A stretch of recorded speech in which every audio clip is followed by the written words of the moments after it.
Hello everybody, Ausitn Hill Shaw here, founder of Creativity Matters and author of the Shoreline of Wonder on being creative. Right now I'm in Granada, Nicaragua, staying at a hotel that used to be the former home of the president of Nicaragua that was built in the 1870s. A beautiful colonial style home that's now a hotel that it's filled with beautiful art objects, and is also home to a museum of chocolate, a museum dedicated to teaching people about the history of chocolate. And my family and I took a class in that the other day. It was my wife and my two daughters, Sierra Lucia and Lorenza Del Mar, the older one being 5.5, the younger one being 2. There we were for 2 hours basically learning how to take a cow and heat it up and break it into pieces and grind it down, and then the different ways the Mayans and the Aztecs and the Europeans started to work with chocolate. And last night I was having basically a chocolate bar that I'd made for the first time. And like I said, of course, I've eaten chocolate in my life, and I must say it was one of the, for some reason that chocolate tasted so good.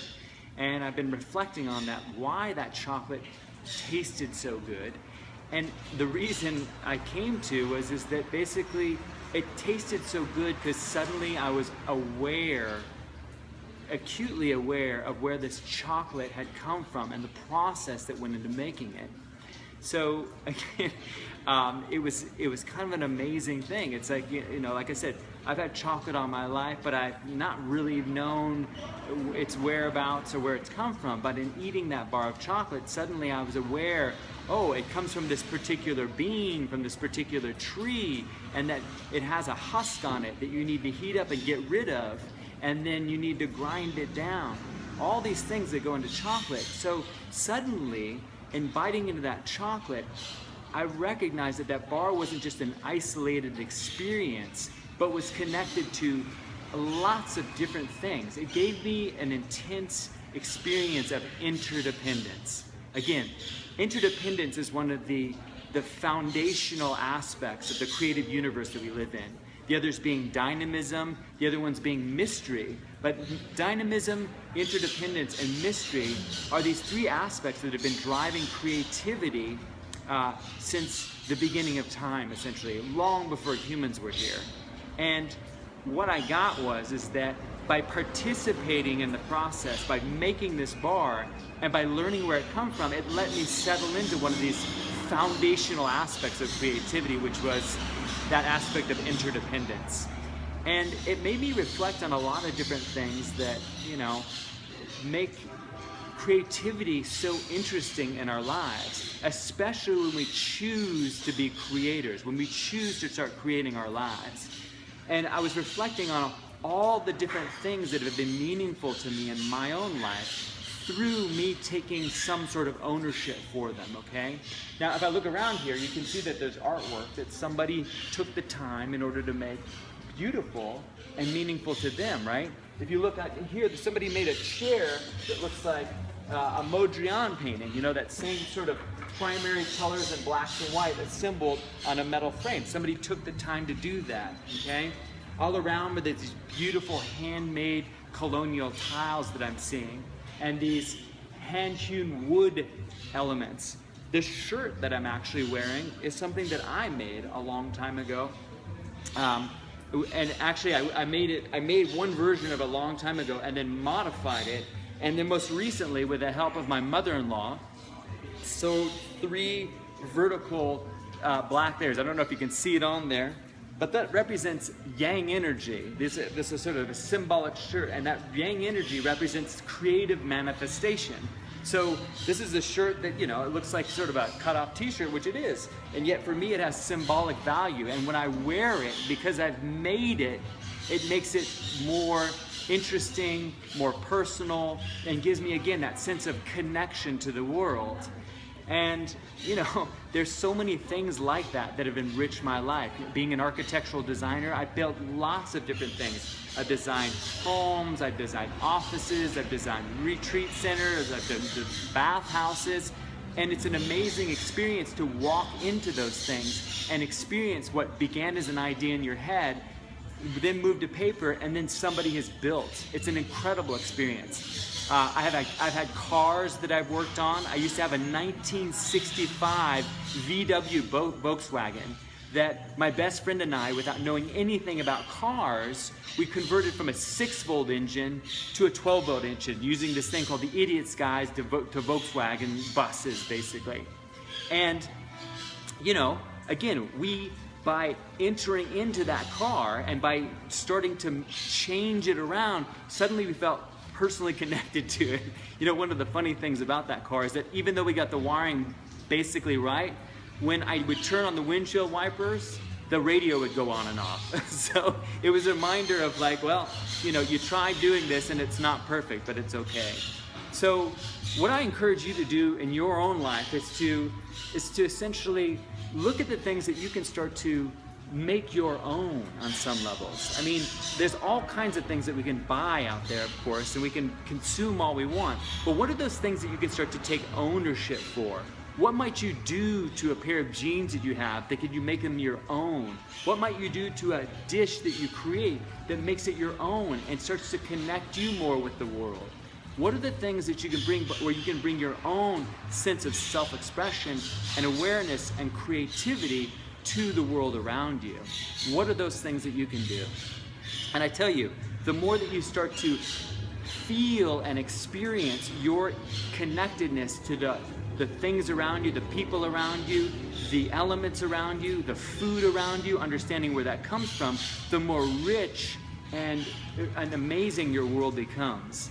And that, to me, is one of the great aspects of living a creative life.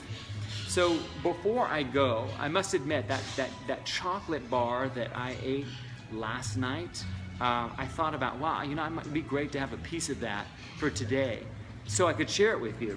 But I was unable to contain myself. I ate the whole thing and savored it. But I do have another piece, and this piece of chocolate in here was actually made by my daughter, Lorenza, who's 2.5 years old. Her name's Lorenza Del Mar, which means sunlight on the sea. And she certainly has this really bubbly, vibrant energy.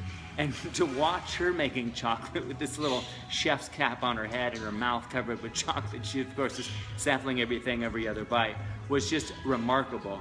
So I'm gonna have a bite right now from a piece of chocolate that in some ways was made by me, because of course as my daughter, there's some part of me that made her as well. And of course, this is sort of a creation within a creation. And we were also allowed to ask what we could put into these sorts of things. We could put in granola, we could put in almonds, we could put in raisins, and she chose raisins. And so this is a raisin and almond chocolate bar made by my daughter, Lorenza Del Mar, 2 years and 2 months old, which I'm gonna try right now.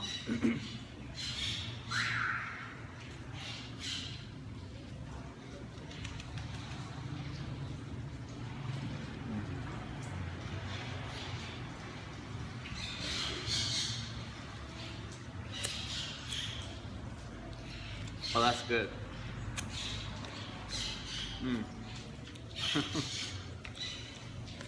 Now I'm reminded of the fact that basically chocolate is love, and I'm reminded about the fact that it's kind of an amazing thing that again, here's something that was made by my daughter that I get to enjoy, and I can see this. It's kind of wow.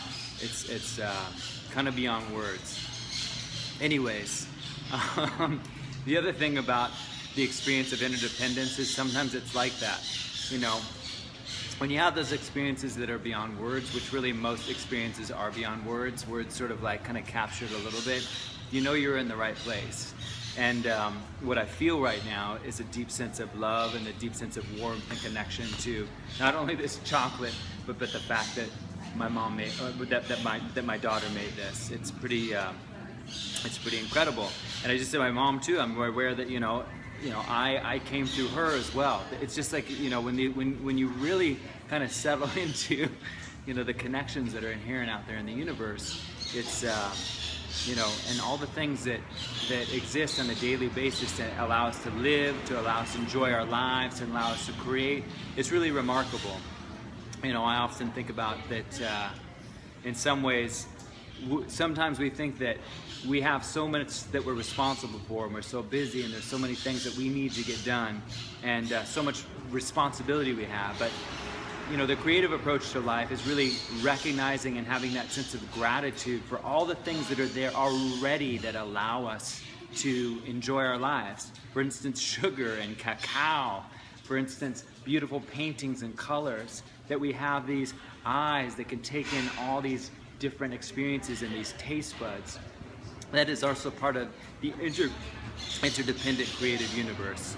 So again, I encourage you to do what you can in order to extend yourself of a sense of interdependence out there into the world, and really enjoy and get a sense of how magical and precious this life really is, and that we get to participate as creators.